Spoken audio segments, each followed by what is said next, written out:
Nakadilat lamang si Tala habang nakahiga sa kanyang malawak na kama. Ang malambot na kobre kama na binili pa niya sa malayong bayan ay tila naging malamig na rehas ng kanyang kulungan. Parang may mabigat na bato na nakadagan sa buong katawan niya. Kahit ang paggalawang kanyang mandaliri ay tila isang napakahirap na gawain. Nagsimula ito sa simpleng pagkahilo noong nakaraang buwan pagkatapos ng malakas na bagyo sa Maynila. Tapos naging panghihina, hanggang sa tuluyan na siyang nalumpo. Umalis na ang manggagamot na dinalang ng asawa niyang si Danilo. Isang manggagamot na hindi niya kilala. Napansin ni Tala ang palitan ng tingin ng manggagamot at ni Danilo kanina. Mabilis at malupit ang naging hatol. Mahina na raw ang kanyang katawan at bumabagsak na ang sistema ng kanyang naugat. Kailangan na raw mahanda ng pamilya. Gusto sanang sumigaw ni Tala na buhay pa siya, na naririnig pa niya ang lahat, ngunit walang lumabas sa kanyang lalamunan kundi isang mahinang daing. Mula sa siwang ng pinto, narinig niya ang boses ng kanyang asawang si Danilo at ng biyenan niyang si Aling Iska. Walang bahit ng lungkot sa kanilang matinik. May mahinang tawanan pa nga siyang narinig. Konting tiis na lang. Malapit na. Bulong ni Danilo. Ramdam ni Tala ang ginhawa sa boses ng asawa. Huwag kang magpadalos-dalos, Danilo. Kailangan nating makmukhang nagluluksa. Sagot ni Aling Iska. Tiniyak ng manggagamot na epektibo ang ginawa natin. Walang maghihinala. Iisipin nilang namatay siya dahil sa sakit niya. Parang huminto ang paktibok ng puso ni Tala. Totoo ang lahat ng hinala niya. Ang mainit na salabat na palaging pinapainom sa kanya ni Aling Iska tuwing umaga upang lumakas daw siya ang dahilan ng kanyang pagkalumpo.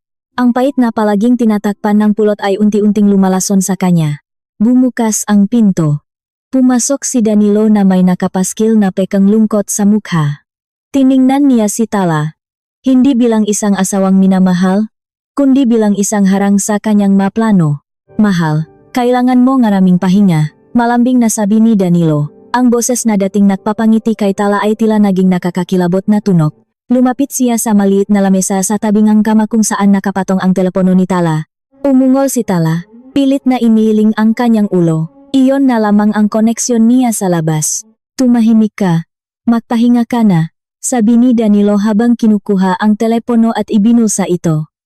Para makapagpahinga ka ng maayos. Walang iistorbo sa iyo. Sumilip si Aling Iska sa pinto, may manipis at mapanuyang ngiti sa malabi. Tama, sabi niya, kami na ang bahala sa iyo. Lumapit si Aling Iska sa telepono ng kwarto na nakakabit sa dingding at walang pakalinlangang hinugot ang kordon nito. Tumulo ang luha sa mga mata ni Tala. Hindi na ito isang kutob, hahayaan nila siyang mamatay ron. Magandang gabi, Tala, malamig na paalam ni Aling Iska.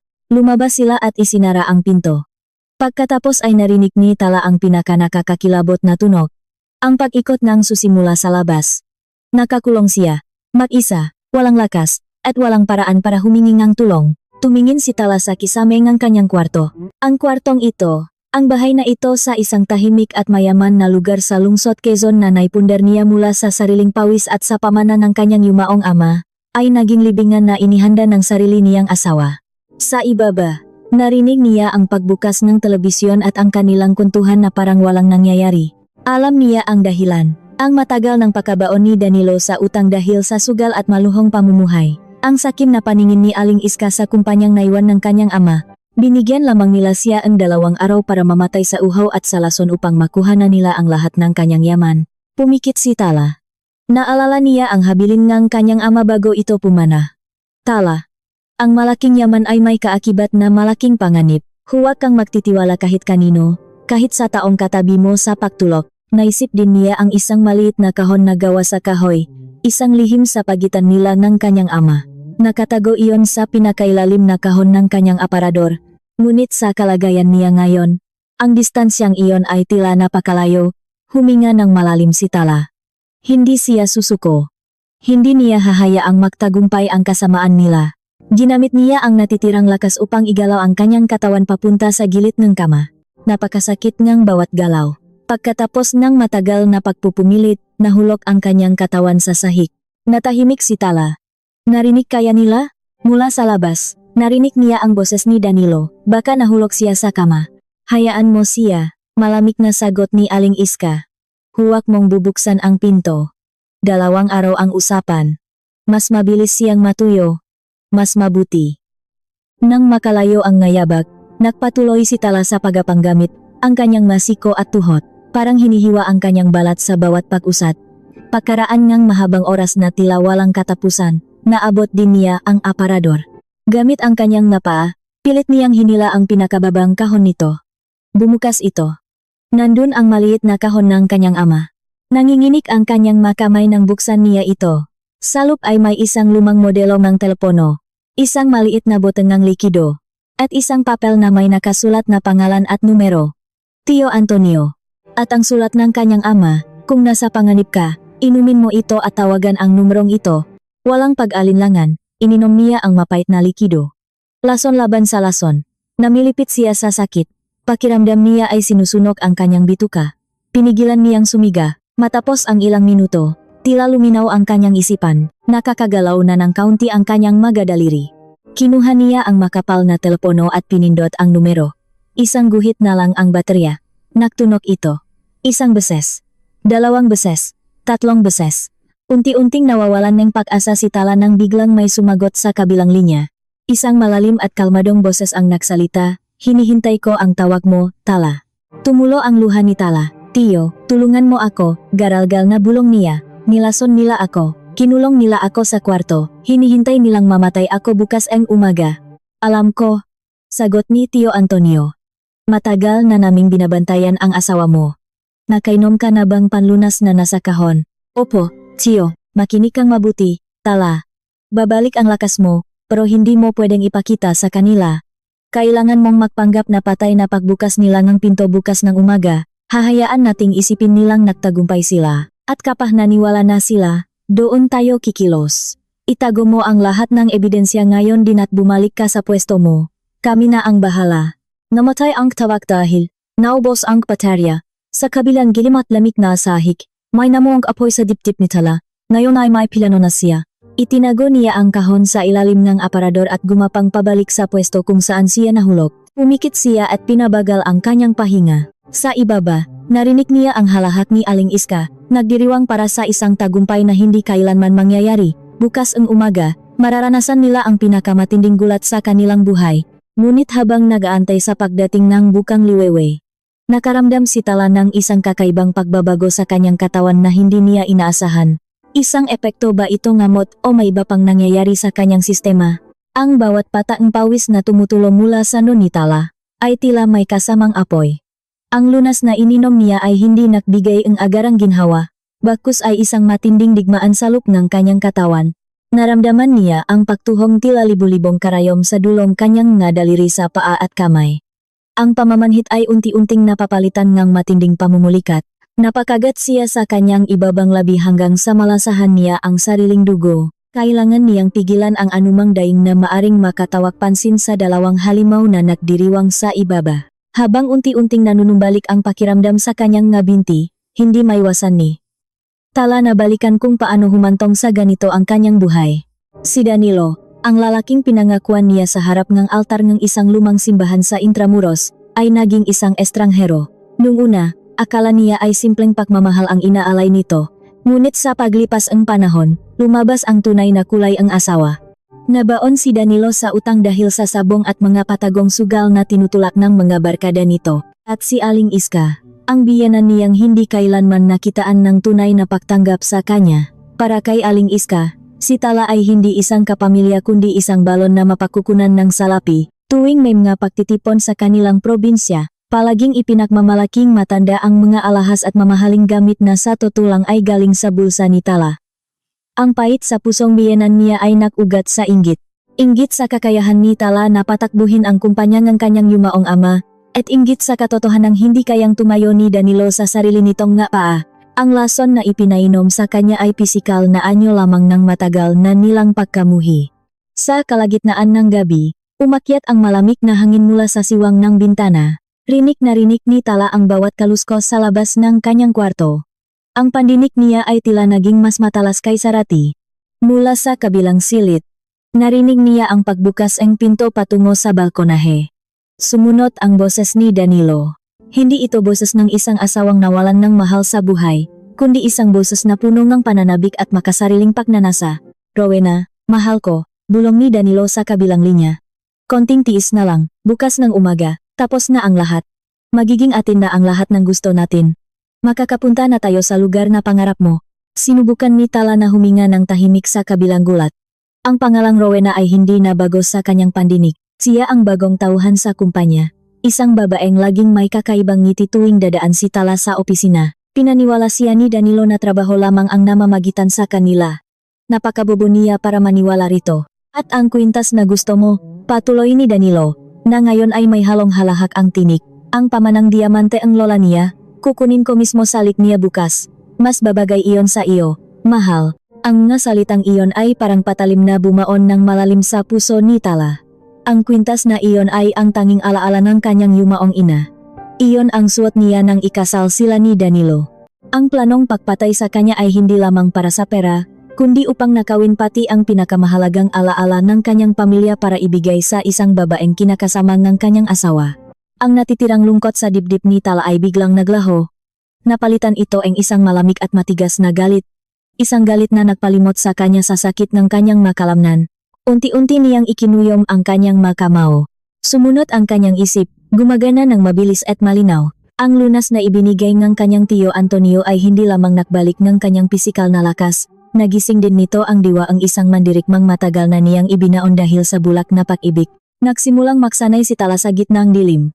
Ibinuka niya ang kanyang mamata, tinatantiya ang kanyang paligid.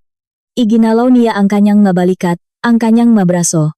Mahina pa rin, ngunit sumusunod na sa kanyang nais. Naalala niya ang bilin ng kanyang tiyuhin. Kailangan niyang magpanggap. Kailangan niyang maging isang perpektong bangkay para sa entabladong inihanda ni Danilo at Aling Iska. Kaya naman, humiga siyang muli sa sahig, sa eksaktong posisyon kung paano siya bumaksak mula sa kama. Iniunat niya ang isang kamay patungo sa paanan ng higaan, na tila nagmakawa bago nalagutan ng hininga. Inayos niya ang kanyang muha na nakaharap sa pinto. Pinabagal niya ang kanyang pahinga hanggang sa halos hindi na umangat ang kanyang dibdib. Tiniis niya ang matinding uhaw. Ang lalamunan niya ay parang tuyong lupa na nagbibitak-bitak sa tinding ng init, ngunit ang pagkauhaw niya sa hustisya ay mas matindi kaysa anumang pisikal na pangangailangan. Ginamit niya ang bawat segundong lumilipas upang tibayan ang kanyang loob. Wala na siyang ibubuhos na luha bukas. Sa mga oras ding iyon, ilang kanto mula sa malaking bahay ni Tala, may isang itim na sasakyan na nakaparada sa ilalim ng malilim na puno nganga. Sa loob nito ay si Tio Antonio. Hindi siya nag-isa. Kasama niya ang isang kilalang abogado ng pamilya at 3 lalaking bihasa sa paggalaw ng walang ingay. Sila ang mataong matagal ng inatasan ng ama ni Tala upang maging lihim na tagabantay. Habang hinihintay ang pagpatak ng tamang oras, nakatutok ang kanilang mga mata sa mga monitor na nagpapakita ng bawat sulok ng labas ng bahay. Gumagalaw ang kanilang mga daliri sa mga kagamitang nag-alis ng kakayahan ng mga bantay kamera ni Danilo na makita ang totoong nangyayari. Sa halip na ang maanpalihim na anino nga tauhan ni Tio Antonio ang makita sa ibaba, isang lumang video ng tahimik na gabi ang patuloy na umiikot sa sistema ng bahay. Walang kaalam-alam ang magina na ang bitak na ginawa nila para kay Tala ay unti-unti nang sumasara upang hulihin sila mismo. Sa kabilang kwarto sa loob ng bahay, gising na gising si Aling Iska. Nakaupo ang matanda sa harap ng salamin. Nagsasanay ng kanyang muha para sa gagawing pag-arte sa susunod na araw. Pilit niyang pinapayak ang kanyang mga mata.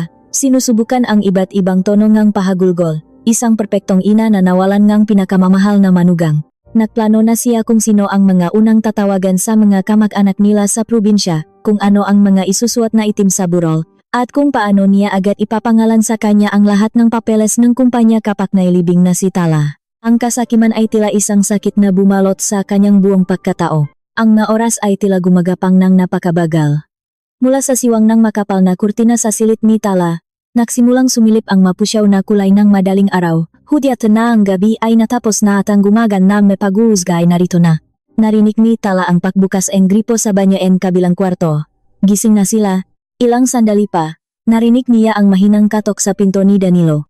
Gumising ka na, Danilo. Oras na para magluksa, malamig at kalmadong utos ni Aling Iska. Bumilis ang tibok ng puso ni Tala, ngunit pinilit niyang panatilihin ang katahimikan ng kanyang katawan. Ito na ang sandali.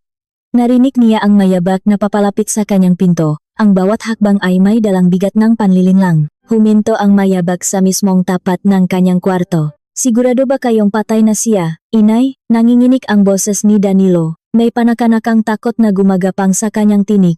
Huwag kang duwat. 2 araw siyang walang tubig, at tapos na ang epekto ang lason. Walang sinuman ang makakaligtas doon. Ngayon, Ilabas mo ang susi at buksan mo ang pinto. Tandaan mo ang plano. Pagkabukas mo, sumigaw ka at umiyak. Rinig ni Tala ang pagkapa ni Danilo sa kanyang bulsa. Narinig niya ang pagtamaang bakal na susi sa seraduraang pinto. Pinasok ito sa butas at dahan-dahang inikot. Tumunog ang kandado. Bumukas ng bahagyang pinto kasabayang pagpasok liwanag mula sa labas ng pasiyo. Naramdaman ni Tala ang pagtamangang malamig na hangin sa kanyang balat at ang presensya ng dalawang taong nahihintay na makita ang kanyang malamig na bangkay. Tala, tawag ni Danilo, pilit na pinanginginig ang boses. Tahimik na nakmamasid ang isip ni Tala sa likod ng kanyang nakapikit na mga mata, nakahanda ang buong pagkatao para sa malaking komprontasyon. Ano kaya ang magiging reaksyon ng mag-ina kapag namulat na ang namata ng taong inaakala nilang matagal ng patay? Bumukas ng tuluyan ang pinto. Gumitaw ang isang nakakapasong katahimikan mula sa loob ng silid.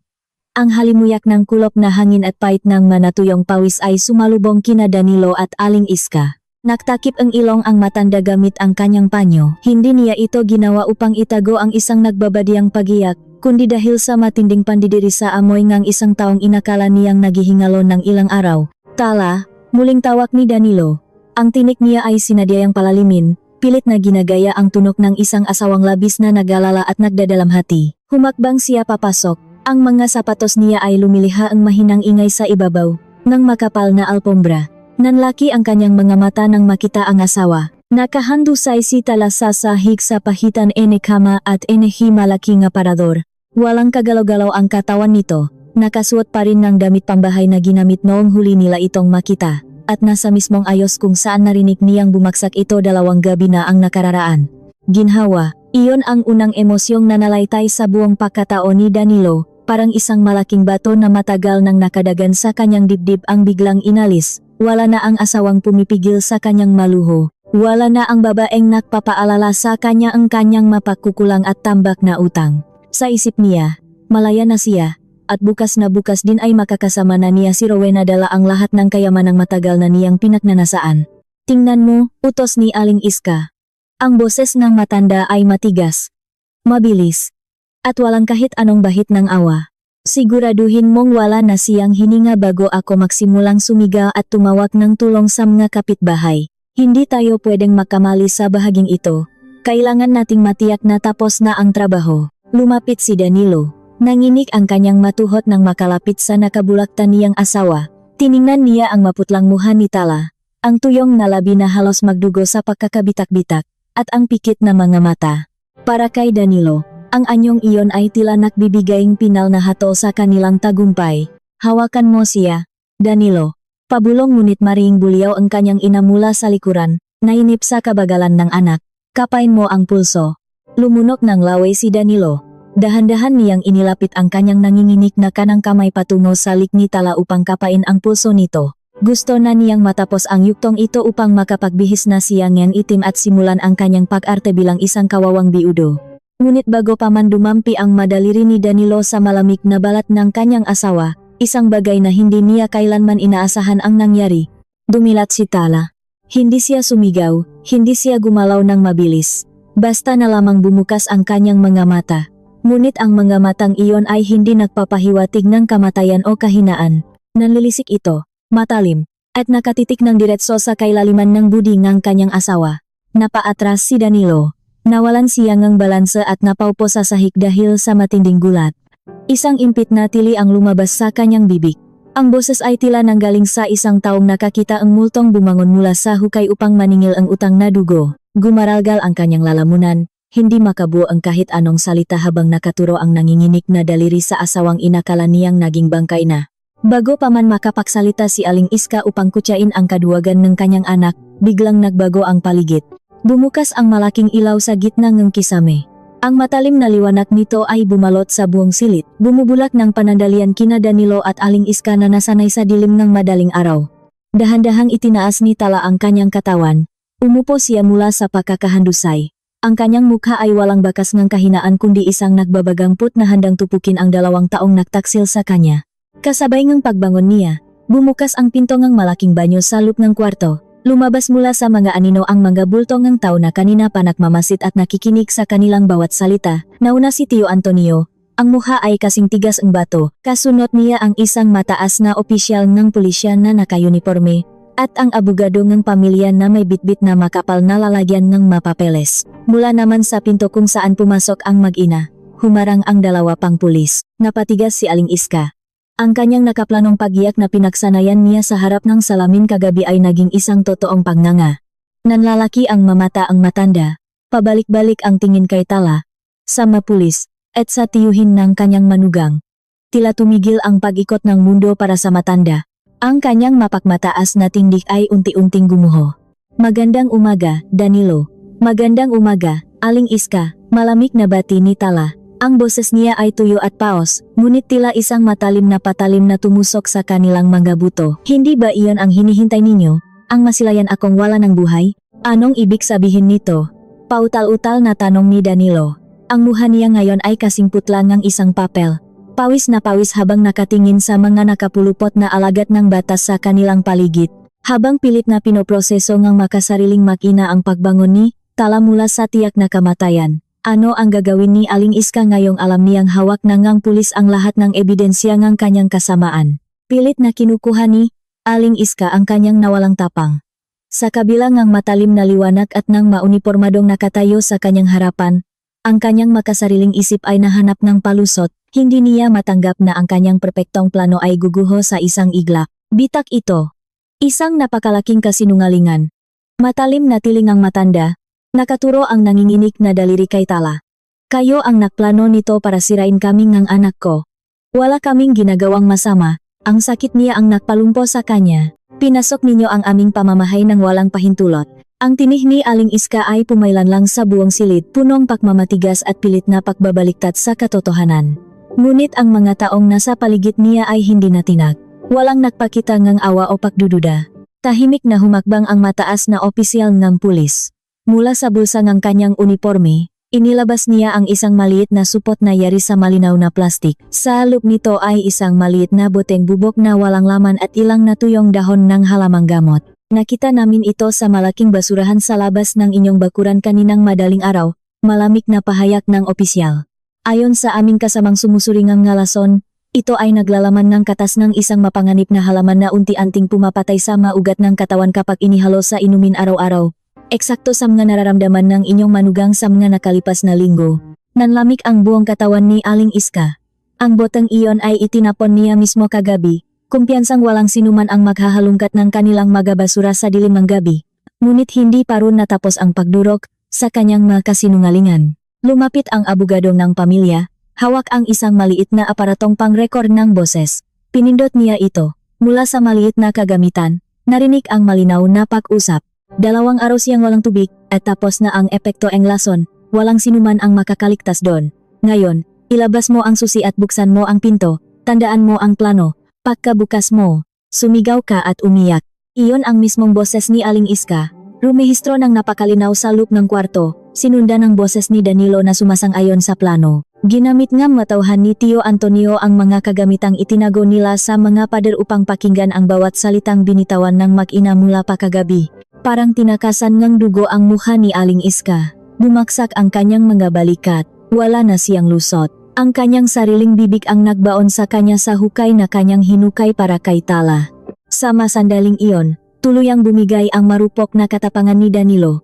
Nang makita niya ang maposas na inilalabas ng mapulis mula sa kanilang nga baywang, gumapang siya papalapit sa mapaanga opisyal. Umiyak siya ng parang isang bata. Ang uhok at luha ay nahalo sa kanyang namumutlang mukha. Hindi ko po kasalanan, sigaw ni Danilo. Ang boses ay basak sa matinding takot at kaduwagan. Si inay po ang nakplano ng lahat. Siya ang nahanap ng manggagamot na gumawa ng lason. Siya ang nahalo nito sa salabat araw-araw. Sinunod ko lang po siya dahil takot ako sa kanya. Wala po akong kinalaman sa pagbiling lason. Nabigla si Aling Iska. Tiningnan niya ang kanyang anak ng may labis na pandidiri at put. Ang anak na kanyang ipinagtanggol. Ang anak na naging dahilan ng kanyang labis na kasakiman, ay ibinenta siya sa isang iglap upang iligtas ang sariling balat. Walang utang na loob. Galit na bulyaw ni Aling Iska. Mabilis siyang yumuko at sinampal ng napakalakas si Danilo. Lumagutok ang palat ng matanda sa pisngi ng kanyang anak. Ginawa ko ang lahat ng ito para mabayaran ang mautang mo sa sabong at sugal. Para mabuhay ka ng maginhawa ka sa mga kabit mong babae. Natahimik ang lahat. Ang pagtataksil ng mag-ina sa isa't isa ay isang nakakasukang panoorin. Sa harap ng napipintong pagkakulong, nawala ang anumang pagmamahal na mayroon sila para sa isa't isa. Sila ay naging dalawang hayop na nagunahang makawala sa bitag, kahit pa mga hulugan itong tapakan ang sariling kadugo. Nakikinig si Tala sa palitan ng salitang ng mag-ina. Ang mataong dati ay pinaglilingkuran niya at binibigyan ng buong tiwala ay nagpapakita na ngayon ng kanilang tunay na anyo. Parang managugutom na aso na nag-agawan sa isang buto, handang kagatin ang isa't isa. Wala siyang naramdamang awa, tanging paglaya lamang mula sa isang mahaba at madilim na panaginip. Lumapit si Tio Antonio kay Tala, inalalayan ang kanyang pamangkin na tumayo mula sa sahig. Kahit nang hihina pa rin ang nakalamnan, pilit na itinaas ni Tala ang kanyang ulo, tiningnan niya si Danilo ng may blangkong ekspresyon. Wala ng luha, wala ng galit, kundi isang matinding pagtanggap na ang lalaking minahal niya ay isa lamang malaking pagkakamali sa kanyang buhay. Tapos na ang paghihirap mo, Tala, bulong ni Tio Antonio, mahigpit na nakahawak sa balikat ng dalaga. Hinawakan ng mapulis ang maina. Pilit na isinuot sa kanilang mapulso ang malamig na posas na bakal. Nagpupumiglas si Aling Iska, sumisigaw nga sumpa. Hindi ninyo kami pwedeng ikulong. Kilala ko ang alkalde ng bayang ito, banta ang matanda habang pilit na kinakawak ang kanyang nga braso. Ginagawa lamang namin ang aming trabaho, ginang mahinahong sagot ng opisyal. At ang maebidensyang hawak namin, kasama ang inyong sariling pag-amin, ay sapat na upang pagbayarin kayo sa inyong mga kasalanan. Si Danilo naman ay patuloy sa kanyang pahagulgol. Nakaluhod pa rin sa sahig na tila isang basahan habang hinihila pataas ng mapulis. Habang inilalabas ang kwarto sina Danilo at Aling Iska ang maalagad ang batas, ang silit ay naiwan sa isang malalim na katahimikan.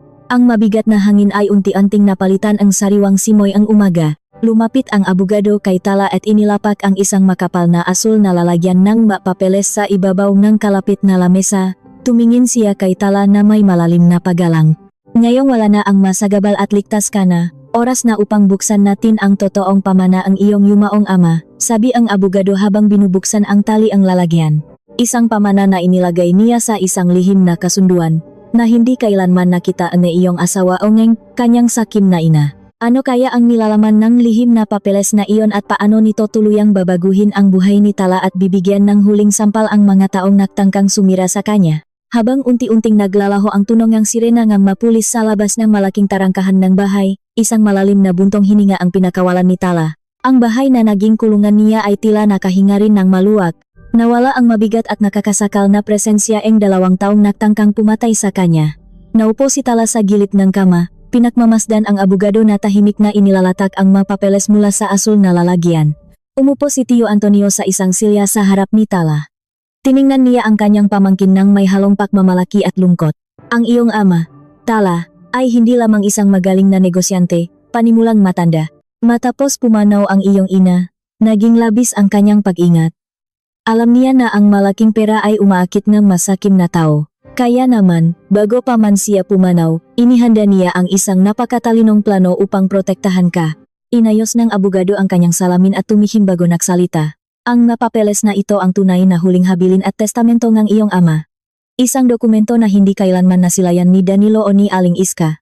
Akala nila, ang mamanahin nila sa sandaling mawala ka ay ang bahay na ito, ang kumpanya sa lungsod, at ang masasakyan. Ngunit ang totoo, iyon ay maliit na bahagi lamang ng kabuuang yaman ng iyong pamilya. Nanlaki ang mamata ni Tala. Hindi niya maunawaan kung ano ang ibig sabihin ng abogado. Batit niyang mayaman ang kanyang ama. Ngunit ang palagay niya ay iyon na ang buong kabuhayan nila. Ang manakikita at nahahawakan ni Danilo ay 10% lamang, patuloy ng abogado. Iyon ang pain. Ang 70% ng yaman ng iyong ama, kabilang ang mga ari-arian sa ibang bansa at malalaking pondo sa mga bangko, ay nakatago sa isang lihim na kalipunan na pinamamahalaan ng isang lupon. Ang lupon na ito ay pinamumunuan ng iyong Tio Antonio. Walang sinuman ang makakakuha nito kundi ikaw lamang. At habang ikaw ay nabubuhay, naluha si Tala. Kahit wala na ang kanyang ama, nararamdaman niya ang mahigpit na yakap nito. Pinoprotektahan siya mula sa mga kapahamakan na hindi niya nakita noong una. Ngunit may mas malalim at mas makapangyarihang bahagi ang dokumentong iyon. Isang bahagi na nagpapakita ang labis na talino ang kanyang yumaong magulang. Mayroon kaming tinatawag na sugnay ng kaligtasan, paliwanag ng abogado. Itinuturo ang isang partikular na pahina. Nakasaad dito na kung sakaling pumanaw ka sa natural na dahilan, makakatanggap lamang si Danilo buwan ng sustento. Sapat upang siya ay mabuhay ng maayos, ngunit hindi sapat upang masuportahan ang kanyang mabisyo o maluhong pamumuhay. At ang sustentong iyon ay tuluyang mapuputol kung siya ay mag-asawa muli sa loob ng 5 taon pagkamatay mo. Natawa ng mapait si Tala. Kung namatay pala siya ng normal, hindi rin magiging maligaya si Danilo kasama ang kinakasama nitong si Rowena. Wala itong makukuhang malaking pera para ipambili ng ngaluho at alahas. Ngunit hindi pa rin naktatapos ang lihim na testamento. Ngunit kung mangyari ang sitwasyong inihanda ng iyong asawa at biyenan, seryosong dagdag ng abogado. Kung mapatunayan na ang iyong pagkamatay ay dahil sa pananadya, krimen, o panlalason na kinasasangkutan ng iyong asawa o ng kanyang pamilya, lahat ng yaman, maging ang 10% fine, ay automatikong maipit. Tatanggalan sila ang karapatang magmana habang buhay. Wala silang makukuhang kahit isang kusing. Ang buong kayamanan ay mapupunta sa isang institusyon para sa mga batang ulila na itinatak ng iyong ama. Katahimikan ang bumalot sa buong kwarto. Unti-unting na proseso ni Tala ang kabuuan ng katotohanan. Isang napakagandang balintuna. Nagpakahirap sina Danilo at Aling Iska na magplano ang isang malupit na pagpatay. Nagbayad sila ang gumagawa ang lason, nagsinungaling, at itinaya ang kanilang kalayaan para sa isang kayamanang hindi naman pala nila kailanman makukuha. Sa kanilang labis na paghahangat na makuha ang lahat, sinigurado lamang nilang mauwi sila sa wala. Ang kanilang kasakiman ang mismong sumira sa kanilang napangarap. Sila ay parang maasong naglalaway sa isang pirasong karne na nakalarawan lamang sa isang salamin, pilit itong kinakagat hanggang sa mabasag at masugatan ang kanilang sariling mga bibig. Tumingin si Tala sa larawan ng kanyang ama na nakasabit sa dingding ng kwarto. Walang hanggang pasasalamat ang umapaw sa kanyang dibdib. Ang pag-ibig ng isang magulang ay tunay ngang walang makakapantay. Tumatawid kahit sa kabilang buhay upang maging kalasak ng kanyang anak. Lumipas ang 6 na buwan matapos ang nakakagimbal na umagang iyon. Ang bahay na puno ang malalagim na alaala ay naibenta na ni Tala. Lumipat siya sa isang mas payak ngunit mapayapang tirahan, malayo sa maanino ng nakaraan. Ginamit niya ang oras upang palakasin ang kanyang katawan at isipan, handang harapin ang huling yugto ang paglilitis. Sa loob ng isang malawak na bulwagan ng hukuman, siksikan ang mataw. Naging laman ng mabalita sa buong bansa ang kwento ng isang asawang nilason at kinulong ng kanyang sariling pamilya. Nakaupo si Tala sa unahan, suot ang isang simpleng puting damit na nagpapabanaak ng kanyang natakpuang kapayapaan. Katabi niya si Tio Antonio at ang kanyang abogado. Sa kabilang panig ng bulwagan, nakaupo sina Danilo at Aling Iska. Ang anyo nila ay malayong-malayo sa mapagmataas at maluhong imahe nila noong nakaraan. Si Aling Iska ay tila tumanda ang 20 taon, ang kanyang buhok ay magulo at puti. Ang kanyang mga mata ay nanlilisik pa rin ngunit may halong pakabaliw at takot. Si Danilo naman ay payat na payat, laging nakayuko, at parang isang taong tinanggalan ng kaluluwa. Walang Rowena na dumalo para suportahan siya. Nang pumutok ang balita, mabilis na naglaho na parang bula ang babaeng kanyang kinakasama. Dala ang anumang natitirang pera ni Danilo. Sa pagpasok ng hukom sa bulwagan, natahimik ang lahat. Handa na siyang ibaba ang huling hatol pagkatapos ng masususing pagsisiyasat at pagpapakita ng lahat ng ebidensya, kabilang na ang tinik ni Aling Iska at ang testimonya ng pekeng manggagamot na naaresto habang patungo sana sa paliparan. Ngunit habang binabasan ng hukom ang buok ng kaso, biglang tumayo si Aling Iska at sumigaw ng napakalakas, isang sigaw na yumanik sa buong hukuman. May isang lihim na isiniwalat ang matanda, isang bagay na hindi nakita kahit ng nga investigador, na nagpapatigil sa pahinga ng lahat ng taong naroon. Ano ang huling barahan na inilabas ni Aling Iska sa pagtatangkang iligtas ang kanyang sarili? At paano ito makakaapekto sa hatol na nakatakdang ibaba ang batas? Hindi ako papayak na ako lamang ang mabubulok sa madilim na kulungan. Basak ngunit mataginting na tili ni Aling Iska. Ang kanyang nanginginig na daliri ay biglang tumutok hindi kay Tala, kundi sa mismong anak niyang si Danilo na nakaupo sa kanyang tabi. Ang demonyong ito na nanggaling sa aking sinapupunan, higit pa sa yaman ng asawa niya ang kanyang pinagnanasaan. Nakahulo ang makataw sa loop na bulwakan. Napatayo ang ilang manunot. Making ang makamamahayak ay mabilis na naksulat sa kanilang makatalan. Kumunot ang nuang hukom at sunot-sunot na inihampas ang kanyang kahoy na maleta upang patahimikin ang lahat. Anong ibig mong sabihin? Ginang. Seryosong tanong ng hukom habang nakatitik sa nagwawalang matanda. Nanginginig ang buong katawan ni Danilo. Pilit niyang hinahawakan ang braso ng kanyang ina upang pigilan ito. Ngunit malakas siyang itinulak ni Aling Iska. Nagsisinungaling siya. Nababaliw na ang matandang iyan. Humahagulgol na palusot ni Danilo. Ang mamataay ng lalaki sa matinding kaba. Huwag mo akong hawakan, Judas. Bulyaw ni Aling Iska. Ang lawi ay tumatalsik mula sa kanyang malabi. Totoo na ako ang bumili ng halamang gamot na nakpalumpo kay Tala. Ngunit ang hindi alam ng hukuman, at hindi alam ng sarili kong manugang, ay may sariling plano ang hayop na ito. Bago pa man kami hulihin ng mga pulis, nakita ko sa ilalim ng kanyang magadamit ang isang maliit na pakete ng lasong pamatay daga. Narinig ko siya sa telepono habang kausap ang kanyang kabit. Plano niyang ihalo ang lason sa aking pagkain kinabukasan, pagkatapos mamatay ni Tala. Gusto niyang solohin ang lahat ng kayamanan at takasan ako. Isang malakas na singhap ang umikot sa buong hukuman. Maging si Tala ay napatigagal sa kanyang kinaupuan. Ang kasakiman ni Danilo ay umabot sa sukdulan, handang paslangin hindi lamang ang asawa kundi pati ang sariling ina na gumawa ngang lahat para sa kanya. Hindi totoo iyan, wala siyang ebidensya. Patuloy na iyak ni Danilo, nakaluhot na ngayon sa sahig at nakmamakaawa sa hukom. Mayroon. Tugon ni Aling Iska na may kasamang malademonyong halahak. Ibinigay ko sa aking abogado ang resibo ang binili niyang lason na nakapangalan sa kanya. Pati ang mismong pakete na itinago ko. Kung babagsak ako, isasama ko siya sa pinakailalim ng impyerno. Ang pagtataksil ng mag-ina sa isa't isa ay naging isang malagim na palabas. Wala nang natirang pagmamahal, tanging matinding pagkamuhingang dalawang pusong nilamon ng pra. Tiningnan sila ni Tala, hindi na nanghihinayang, kundi nakaramdam ng matinding kaluwagan.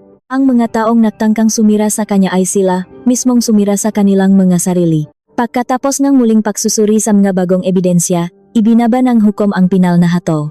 Sa salang pagtatangkang pumatay ng may patong-patong na kalupitan at panlilinlang. Hinatulan sina Danilo at Aling Iska ang habambuhay na pagkakabilanggo. Nang walang pagkakataong makalaya ng maaga. Nang ihampas ng hukomong mayate para sa huling pagkakataon, ang tunog nito ay tila nakputol siyang gatani kalang matagal nang nakapulupot sa leeg ni Tala. Sumigaw si Aling Iska nga sumpa habang kinakalatkat nga bantay palabas ng bulwagan. Si Danilo naman ay tulala. Lawit ang dila, at wala ng buhay ang mga mata na parang isang basahan na itinapon sa basurahan. Huminga ng malalim si Tala. Ang malamig na hangin sa loop ng hukuman ay pinalitan ng mainit na sikat ng araw paglabas niya ngang gusali. Sinalubong siya ni Tio Antonio ngang isang mahigpit na yakap. Tapos na, pamangkin, malaya ka na, bulong ng matanda. Isang taon ang mabilis na lumipas. Sa isang malawak na lupain sa labas ng Maynila, nakatayo ang isang bagong tayong gusali na pininturahan ng mapusiyaw na asul at puti. Sa itaas ng pintuan ay may malaking karatula na nagsasabing bahay liwanag. Ito ang ampunan at paralan para sa mga batang ulila na matagal ng pangarap ng ama ni Tala. Sa tulong ni Tio Antonio at ng lihim na kayamanan, nagawa niyang palaguin ang pundasyon, nagbibigay ng pag-asa sa libu-libong batang walang pamilya. Nakasuot si Talang isang simpleng bestidang bulaklakin, masayang nakikipaglaro sa mga bata sa bakuran. Ang kanyang mamata ay nagniningning sa tuwa, ang kanyang katawan ay bumalik na sa dating lakas at sigla. Sa loop ng bilangguan, nalaman niyang nabali na ng tuluyan si Aling Iska, palaging kinakausap ang mga pader. Si Danilo naman ay laging binubugbog ng makapwa presong nandidiri sa ginawa niya sa kanyang sariling ina. Ang karma ay walang pinatawad sa kanila. Pumunta si Tala sa maliit na entablado upang magbigay ng maikling mensahe pasasalamat para sa mga bagong dumating na tagatulong sa ampunan. Habang nagsasalita siya tungkol sa pag-asa at pag-ibig na kayang magilom ng anumang sugat, gumala ang kanyang paningin sa mga taong nakikinig. Ngunit biglang nanlamig ang kanyang makakamay. Tumihil ang pagtibok na kanyang puso. Sa pinakalikot ng mga nakaupong panauhin, may isang babaeng nakatayo sa ilalim ng punong ngara. Nakasuot ito ngang malapat na sombrero at malaking salamin sa mata na tumatakip sa kalahati ng kanyang mukha. Ngunit hindi ang mukha ang babae ang nakakuha ang atensyon ni Tala. Salik ng babae. Kumikinang sa tamangang sikat ng araw ang isang antigong kwintas na brilyante. Ang mismong kwintas ng yumaong ina ni Tala. Ang kwintas na nawala sa kanyang silit noong gabi bago siya iniligtas. Ang kwintas na ipinangako ni Danilo sa kanyang kabit na si Rowena, ang babaeng tuluyang naglaho ng sumabog ang kaso at hindi na kailanman natakpuan ng mga autoridad. Dahan-dahang nag-alis ang salamin ang babae at ngumiti kay Tala, isang ngiting pamilyar, malamig, at punong mapanganib na lihim. Bago pa man makababa si Tala mula sa entablado upang lapitan siya, tumalikot na ang babae at naglakat palayo, mabilis na naglaho sa gitna ang maraming tao. Naiwang nakatayo si Tala, nanginginig ang matuhod, habang isang nakakakilabot na katanungan ang nabuo sa kanyang isipan. Toto bang tapos na ang laban? O nagsisimula pa lamang ang panibagong laro ng pahihiganti mula sa huling anino ng kanyang nakaraan?